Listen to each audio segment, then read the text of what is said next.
So if you follow the kind of mainstream American media response to the US's attack on Iran, a lot of it is kind of framed in what you might call kind of like consequentialist terms. So like the big focus is how much did the US destroy these Iranian nuclear facilities? And then like what are the Iranians going to do in response? So the implication is if the US destroyed a lot of these and Iran doesn't do too much in response, then this was good. But maybe it won't be good if they didn't destroy so much of the nuclear facilities and Iran, kills a bunch of US soldiers. And I just want to suggest that I think that's fundamentally the wrong way to think about something like this, that it's really, really myopic. And I actually think it's also just immoral to think only in these terms. I mean, I could make an argument that on consequentialist terms that this is a really big mistake, right? Because I could say, the US had a nuclear deal in 2015 that would have prevented Iran from getting a nuclear weapon for quite a long time.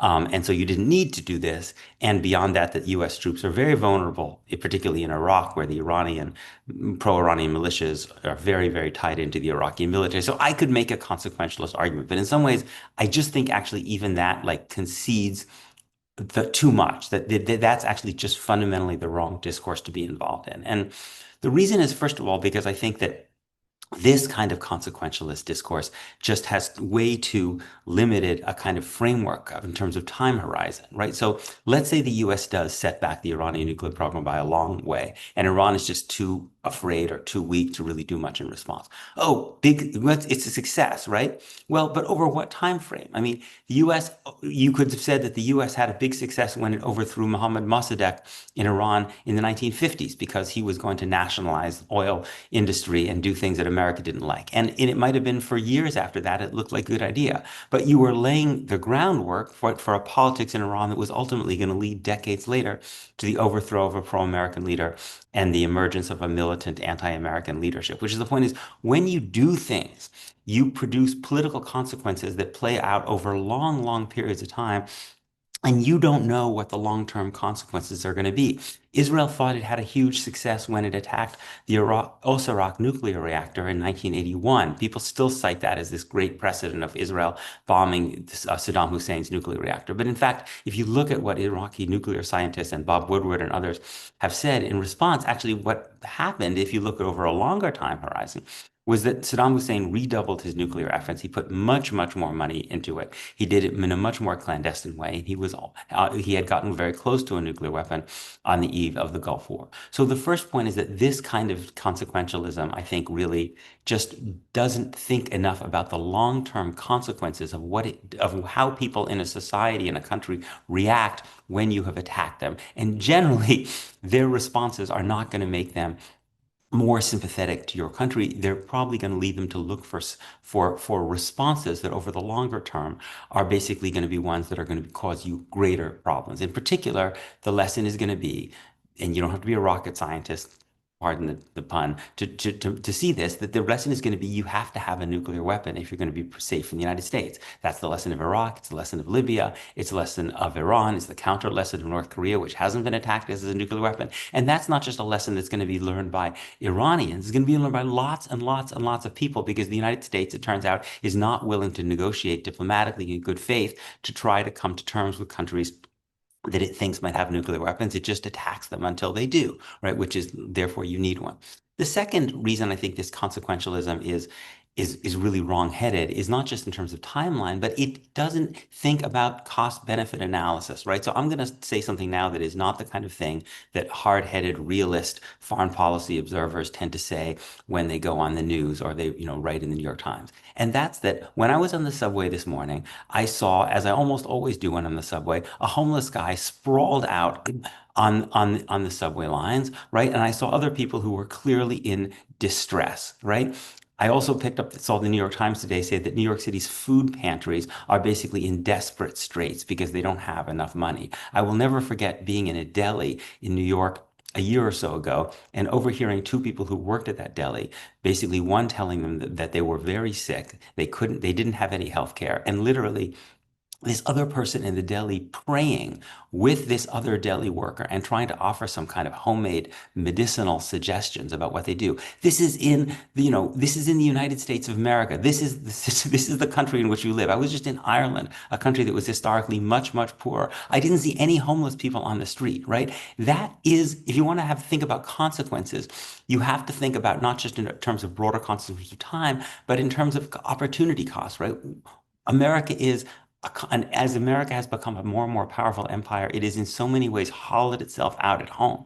And you can see the profound suffering of people in the United States.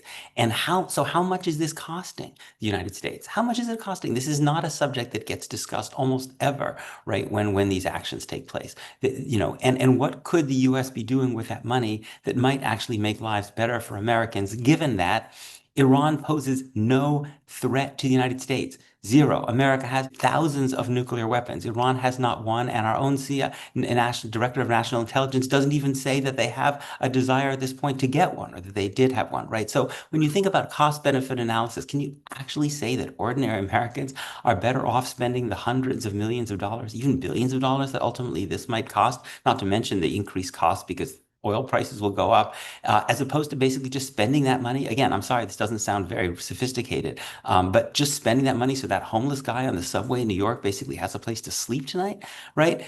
And the third point about this consequentialism is it assumes that if it works for America, that's okay, but it doesn't think about the norms that you are destroying, right? Which allow other countries to think in the same consequentialist way. So are we going to be comfortable if the Chinese say, well, if we can get away with evading Taiwan at reasonable cost to us, which means that the Taiwanese won't be able to kill too many of our soldiers and we can take the island, then that's a win. We should go for it. Are we comfortable with Russia making that consequentialist argument that if we can basically destroy Ukraine at reasonable cost, that's okay? No, because when it comes to other countries, we actually imagine that there are certain norms, right? And those norms are, for instance, that you don't attack other countries if they don't pose a threat to you.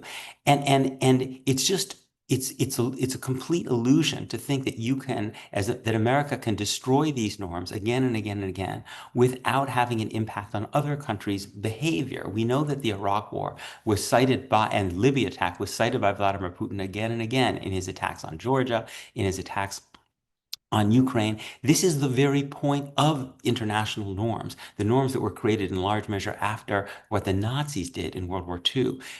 To say that it's immoral to simply think about whether you can get away with it and whether it works for you in the short term, right? Because you are doing damage to the humanity as a whole, to the entire international system when you think in those terms, right? And that so you need to think beyond just, can I get away with it? Right? And about what world you're creating for everybody, not just for your country, but for everybody. And part of the problem is that America is so powerful, right? And I think to some degree, this is the case in Israel as well, because it's so relatively powerful, that when we think about bombing places far away, and again, you notice also the media never talks about how many people were killed in these bombing attacks, as if these were just buildings, right, that didn't have any people around them, right? We cannot imagine the consequences of destroying these international norms such that our cities, that our nuclear installations, our military facilities are also being attacked. We don't think about the consequences of being on the other side of that because we've gotten so used to this kind of impunity, right? But I think Jewish tradition, like most other moral traditions, suggests has some version of the idea of what comes around goes around, right? In Hebrew, it says mina keneged mida, right? And you are creating a world in which these kind of things will be more normalized, and sooner or later, they're not just done to nameless, faceless Iranians who you don't know anything about and don't care about, but they get done to you. And that's the world that you're creating.